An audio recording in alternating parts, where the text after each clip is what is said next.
नमस्कार, आप देख रहे हैं न्यूज़ 18 राजस्थान। आप हमारे खास कार्यक्रम खास मुलाकात में आपका स्वागत है। हमारे साथ खास मेहमान हैं अर्जुन राम मेघवाल जी। मेघवाल जी केंद्र में मोदी सरकार में अभी संसदीय मामलात के राज्य मंत्री हैं। पिछली बार की मोदी सरकार जो थी उसमें ये चीफ विप और जल संसाधन विभाग के राज्य मंत्री थे। 3 बार के सांसद रहे हैं और बीकानेर से चुने जाते हैं। मेघवाल जी, आपका हमारे कार्यक्रम में बहुत बहुत स्वागत है। धन्यवाद अमित जी, आपका भी धन्यवाद।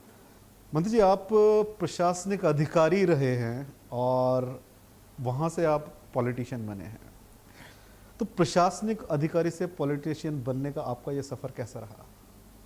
ये प्रश्न आपने काफ़ी कॉम्प्लिकेटेड पूछ लिया, लेकिन फिर भी देखिए, प्रशासनिक अधिकारी में जो नीतियां होती है उसको इम्प्लीमेंट करने का काम होता है,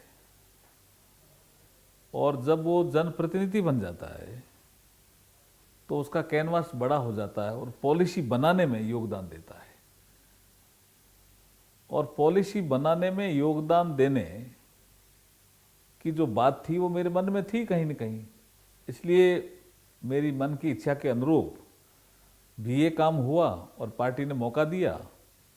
2009, 2014, 2019 तीनों बार बीकानेर संसदीय क्षेत्र से बीकानेर की जनता ने मुझे चुना और लोकसभा में भेजा, और मेरे अनुभव के आधार में कह सकता हूँ कि ये सफ़र मेरी रुचि का है, इसलिए मुझे अच्छा लगता है और मैं डिलीवर भी अच्छा कर पा रहा हूँ, इसलिए क्योंकि रुचि का सब्जेक्ट है। तो अब आप जो राजस्थान राज्य है उसका नेतृत्व केंद्र सरकार में करते हैं।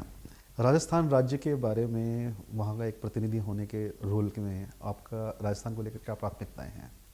देखिए, राजस्थान का विकास होना चाहिए, ये हमारी प्राथमिकता है। और प्रधानमंत्री मोदी जी सबका साथ सबका विकास ये खाली नारा नहीं है। आप देखिए, जो उन्होंने आकांक्षी जिलों की योजना बनाई है 115 जो एस्पिरेशनल डिस्ट्रिक्ट हैं, उन्होंने कहा भी ये जिले भी विकसित होना चाहते हैं, आकांक्षा है उनमें। उनमें ऐसी जगह वो जिले हैं जहाँ उनकी सरकारें नहीं हैं, बीजेपी की सरकारें नहीं है, लेकिन वहाँ बजट अधिक दे रहे हैं। इसका मतलब क्या है कि वो भेद करते ही नहीं है। राज्य का विकास हो या जो भी प्रॉब्लम आती है उसको हम हल करते हैं। हाँ, ये थोड़ा दुर्भाग्यपूर्ण स्थिति होगी कि यहाँ राजस्थान के कुछ ऐसे कुछ मंत्री कुछ ऐसी रोज ही बात करते हैं, ये इसमें फर्क हो गया। ऑक्सीजन प्लांट हमने कोई भेद किया क्या? जब आपका कोविड सेकंड वेव आया, सब राज्यों में दिए, यहाँ भी दिए। कई तो मुझे ऐसे ध्यान है कि जो पब्लिक सेक्टर इंटरप्राइजेज पीएसयू, उस समय में हैवी इंडस्ट्री देखता था, हमने मंजूर किए और इन्होंने कहा हमने लगाए। तो ये नहीं होना चाहिए। देखिए, मैं जहाँ तक समझ पा रहा हूँ, वर्तमान मोदी जी की गवर्नमेंट के समय किसी भी राज्य के साथ कोई भेदभाव किया ही नहीं जाता है। पैरामीटर तय है, कितनी राशि आनी। अभी जिस कोयले का संकट आया तो हमारे जो बीकानेर से ही आते हैं बीडी कल्ला जी, कोल मंत्री, मैंने मिलवाया ना उनको, कोयला मंत्री से मिलवाया, सबसे मिलवाया जहाँ जरूरत थी। ठीक है, ये मैनेजमेंट उनको करना चाहिए था कि बरसात का उनको पता ही था भाई बरसात आने वाली है, कोल जो माइनिंग है उसमें पानी भर जाता है, तो ये तो एक कंटीजेंसी प्लान बनना था। लेकिन हमेशा ही आप केंद्र सरकार पे आरोप मढ़ते रहना, ये ठीक स्थिति नहीं है। राज्यों में जहाँ विकास ज़्यादा हो रहा है वहाँ कोऑर्डिनेशन ज़्यादा होता है, और मोदी जी कोई भेद नहीं करते, ये आपको मैं स्पष्ट कह रहा हूँ।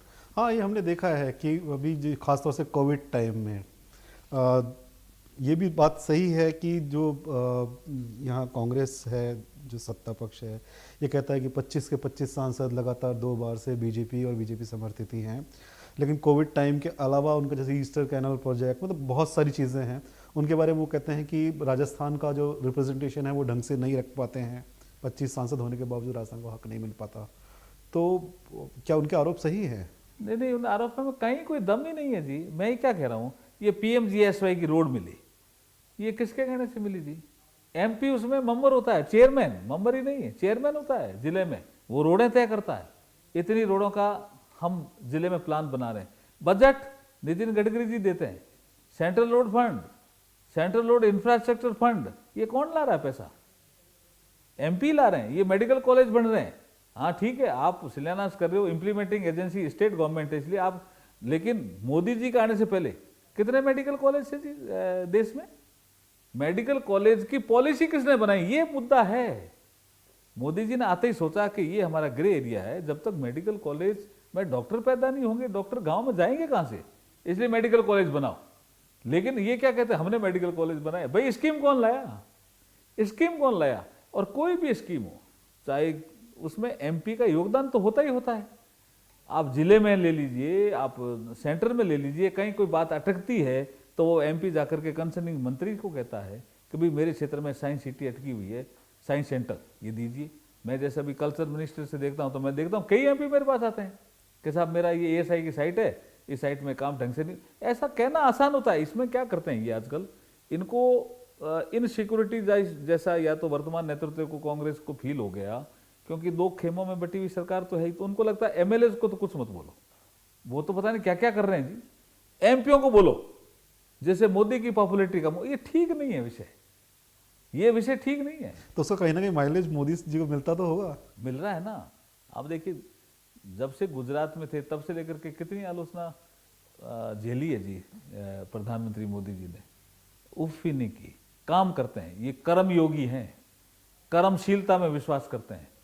एक हमारे बीकानेर में एक्सपोर्ट की वर्कशॉप थी, तो कुछ बिजनेसमैन ऐसा कहने लगे भी एक्सपोर्टर्स को क्या दिया। मुझे तो हैरानी हुई जब जॉइंट डायरेक्टर डीजीएफटी ने कहा कि पिछले 7 सालों में 1,75,000 करोड़, करीब करीब 1.5 लाख करोड़ रुपया एक्सपोर्टर्स को इंसेंटिव के रूप में मोदी सरकार ने दिया। अब ये आंकड़ा कम नहीं है। तो ये ऐसी ऐसी चीजें जब पता चलता है कि कोई सेक्टर हो। अच्छा, प्रधानमंत्री मोदी जी की सोच क्या है कि वो इन साइलों में नहीं सोचते कि एक पर्टिकुलर चीज में सोच लिया छोड़ दिया, कॉम्प्रिहेंसिव सोचते हैं। उनको लगता था 2022 तक मकान सबके बनाने हैं, इसलिए आपके प्रधानमंत्री आवास योजना में पैसा भी बढ़ाया, स्केल बढ़ाए, स्पीड बढ़ाए। ये तकलीफ होती है इनको कि अभी ये प्रधानमंत्री आवास का पैसा कोई एमपी नहीं ला रहा तो कौन ला रहा है जी? पंडित दीनदयाल उपाध्याय ग्राम ज्योति योजना का घर घर कनेक्शन लग रहे हैं तो उसका पैसा एमपी नहीं ला रहा तो कौन ला रहा है जी? हर घर में नल से जल में पैसा आना है, एमपी नहीं ला रहा तो कौन ला रहा है? आरोप लगाना बहुत आसान है जी। हर एमपी एक दिशा की बैठक होती है जिले में, उसमें समीक्षा करता है। जो भी अधिकारी कहते हैं कि साहब ये हमारे केंद्र सरकार से मामले अपेक्षित हैं, वो एमपी लगातार प्रयास करता है उस मंत्रियों से पास जाकर के। और मैं तो ये और कहना चाहता हूं कि भाई ये वर्तमान सरकार जो कांग्रेस की राजस्थान में चल रही है, ये आरोप लगाने की बजाय हमारे वहां राजस्थान हाउस दिल्ली में या बीकानेर हाउस में आकर के मीटिंग तो लेवे कि हमने आपको ये प्रस्ताव भेजे थे, इस प्रस्ताव में कहां कहां हुआ, हम बताएंगे ये प्रस्ताव हमने मंजूर कराया, ये प्रस्ताव भी हमने मंजूर कराया, इतना पैसा हमने मंजूर कराया, हम बताएंगे। लेकिन उनको वो करना नहीं ना, उनको तो आरोप लगाना है। अर्जुन राम मेघवाल जी से बातचीत का सिलसिला जारी रहेगा, यहां रुकेंगे एक छोटे से ब्रेक के लिए। ब्रेक के बाद आप सभी का एक बार फिर से स्वागत है। हम इस खास मुलाकात में बात कर रहे हैं अर्जुन राम मेघवाल जी से। सर, आने वाला जो यूपी इलेक्शन है, इसमें आप धर्मेंद्र प्रधान के साथ में सह प्रभारी बनाए गए हैं यूपी इलेक्शन के लिए। इससे पहले आप पुदुचेरी में भी आपके हाथ में कमान थी, और जहां पर आपने अपने अलायंस के साथ में सरकार, सेकंड लार्जेस्ट पार्टी बीजेपी आप बनाने में कामयाब रहे थे। यूपी को लेकर के आप कितने कॉन्फिडेंट हैं? देखिए अमित जी, यूपी निश्चित रूप से इस देश का सबसे बड़ा प्रदेश है, अगर मैं कहूँ एक पॉलिटिकल सेंस के लिए भी, और विधानसभा में संख्या भी 403 है। इसमें यूपी में जो पिछले 4.5 साल से जो काम हुआ है, वो अलग तरह का काम दिख रहा है। हम 2 मुद्दों को लेकर के ही जनता के बीच में जाने वाले हैं। डेवलपमेंट के काम में तेजी आई है, रफ्तार बढ़ी है। दूसरा, गुड गवर्नेंस हुआ है। जैसे मैं एक उदाहरण दूं, जैसे आपको समझ में आएगा कि किस तरह का गुड गवर्नेंस हुआ है। गांव में कौन कहाँ बैठा है, उसका घर है लेकिन पट्टा नहीं है, तो रोज ही झगड़ा होता था, तुम आगे बढ़ गए, ये तुमने यहाँ कैसे कब्जा कर लिया, ये भैंस कैसे यहाँ बांध दी, उसने कहा मेरे दादाजी बांधते थे। तो उसकी मैपिंग नहीं होने से, जिसको हम खतौनी बोलते हैं, हमारे यहाँ पे जैसे जमाबंदी हो गई तो पता चल गया भाई ये पट्टा है उसका। वहाँ उस तरह का कोई सिस्टम नहीं था। योगी जी ने इसका सैटेलाइट से ऐसा कोई सिस्टम किया कि जो जहां बैठा है उसकी मैपिंग करो और उसको कहो ये तेरा घर है, तो वो मैपिंग हो गई। अब अगर कहीं गाय बंध रही है, भैंस बंध रही है, बकरी बंध रही है, या उसका खाली बाड़ा है, वो भी मैपिंग हो गई। तो कोई बदमाशी नहीं कर सकता। कितने ही जो डिस्प्यूट थे, मारपीट हो जाती थी, भाई भाई लड़ लेते थे, पड़ोसी पड़ोसी लड़ लेते थे, वो सारे झगड़े खत्म हो गए। तो ये जो काम, इस तरह के कई काम गिना सकता हूं मैं जो योगी गवर्नमेंट ने तेजी से किए, जिसका जैसा पीएम आवास है। पीएम आवास पहले सरकार दूसरी थी, तो उन्होंने कहा मोदी जी पॉपुलर होंगे तो पीएम आवास को हम क्यों तेजी से लाएं। लेकिन जैसे योगी जी आए, शौचालय का उन्होंने नाम दिया इज्जत घर, तो इज्जत घर भी बहुत बने और साथ में मकान भी बन गए। तो पीएम आवास साथ में आपका इज्जत घर, तो वो आदमी स्वाभिमान के साथ और सम्मान के साथ जीने लगा। ये डेवलपमेंट मॉडल जो योगी जी ने तेजी से अपनाया, तेजी से, देखिए इसमें कोई शक नहीं है, कोई कुछ आरोप लगा हुआ है। देखिए ईमानदार मुख्यमंत्री हैं, परिश्रमी मुख्यमंत्री हैं। आप देखिए कोविड उनको भी हुआ था, लेकिन कोविड जैसे ही ठीक हुआ पूरे यूपी में लगातार जा रहे हैं। और यहाँ हमारे चीफ मिनिस्टर साहब 8 सिविल लाइन से बाहर ही नहीं निकल रहे हैं, खाली एमपीओ को ही कोस रहे हैं। अरे भाई तुम्हारे सत्ता पक्ष के एमएलए हैं, उनको तो पूछो वो क्या कर रहे हैं। तो आप कहते हैं यूपी में जो योगी सरकार के काम हुए हैं उनके बदौलत आप जीतने को लेकर कॉन्फिडेंट हैं, तो क्या वहाँ पर उत्तर प्रदेश में आप बतौर सीएम फेस योगी को ही प्रोजेक्ट करने वाले हैं, उन्हीं के चेहरे पर चुनाव लड़ा वही जाएगा? सीएम है ना अभी, ये विषय तो संसदीय बोर्ड का है, लेकिन अभी तो वही सीएम है। तो आने वाला चुनाव भी उन्हीं अभी के? हमारा नेतृत्व वही कर रहे हैं, कोई ऐसा विषय है ही नहीं अभी। देखिए धर्मेंद्र प्रधान जी ने अभी एक पहली बैठक ली थी, तब भी उन्होंने स्पष्ट किया, वहां भी मीडिया ने इस सवाल को उठाया, बोला हमारे सीएम यही है ना, हम चुनाव में चले गए, हम हमारा मैनिफेस्टो बनाएंगे, हमारी रुचि उसमें है कि हम जो डेवलपमेंट के काम तेजी से हो रहे हैं उनमें और कैसे तेजी लाएं, जो काम छूट गए हैं उनको कैसे जोड़ करके डेवलपमेंट और गुड गवर्नेंस में आगे लाएं, ये हमारा एजेंडा रहेगा। और निश्चित रूप से जो आपको लग रहा है, आप देखिए कभी बनारस पहले गए होंगे 7 साल पहले, अब बनारस को देखिए, अयोध्या पहले गए होंगे, अब अयोध्या को देखिए। ऐसे ऐसे सेंटर डेवलप हो रहे हैं, रोजगार के अवसर क्रिएट हो रहे हैं। ये कोविड के बाद जो लेबर यूपी आई थी ना, वो काफी लेबर यूपी में रह गई कि साहब ये तो चेंजेज है, क्योंकि लॉ एंड ऑर्डर सुधर गया, माफिया कहीं दूर चले गई या माफिया खत्म हो गया, ऐसा डर बैठ गया माफिया में, तो शांति हो गई, तो लोग काम करने। यूपी में ये संसाधन तो ऑलरेडी है ना, पानी है, गंगा जी चल रही है, यमुना जी चल रही है और नदियां भी चल रही है, और डेवलपमेंट का इंफ्रास्ट्रक्चर भी है। लेकिन ये जो चीजें होती थी ना कि ये पर्टिकुलर पार्टी के लोगों का ही काम होगा, कोई लॉ एंड ऑर्डर का कोई ध्यान नहीं रखेगा, माफिया, बाहुबली, भूमाफिया, ये रंगदारी, ये चीजें कम आते ही यूपी की जनता को लगा यार ये चीजें तो बहुत, ये योगी जी ने ठीक कर दी। तो आप आश्वस्त हैं कि चुनाव हम फिर से पूरी जीतेंगे? तरह से आश्वस्त हैं जी। तो 403 सीटें हैं यूपी की विधानसभा में और अभी 300 प्लस आपके पास में हैं। अखिलेश यादव बोल रहे हैं 400 सीटें जीतेंगे वो। आपने कुछ ऐसा आंकड़ा तय किया है कि हाँ हम इतनी सीट लेकर के आएंगे? हम तो जनता के बीच में जाकर के उनका आशीर्वाद लेंगे। अखिलेश जी, मैं तो लोकसभा में भी उनको देखता हूँ, बहुत सी बातों पे वो उतने सीरियस ही नहीं रहते हैं। आप देखिए योगी जी ने जिस तरह से काम किया है, ठीक है अखिलेश जी वहाँ मेजर प्लेयर है, इसमें कोई शक नहीं है, मायावती भी है, आपका AIMIM ओबीसी भी वहाँ पहुँच गए हैं।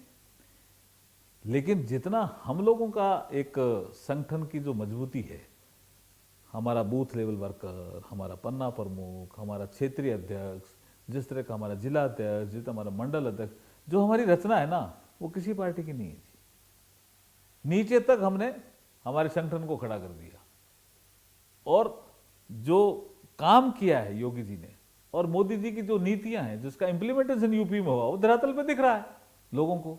जब दिख रहा है तो कह रहे हैं भाई नहीं नहीं शासन तो ठीक है। तो हमने, जैसे पहले मैंने कहा, हम डेवलपमेंट और गुड गवर्नेंस, ये 2 मुद्दों को लेकर के जनता के बीच में जाएंगे।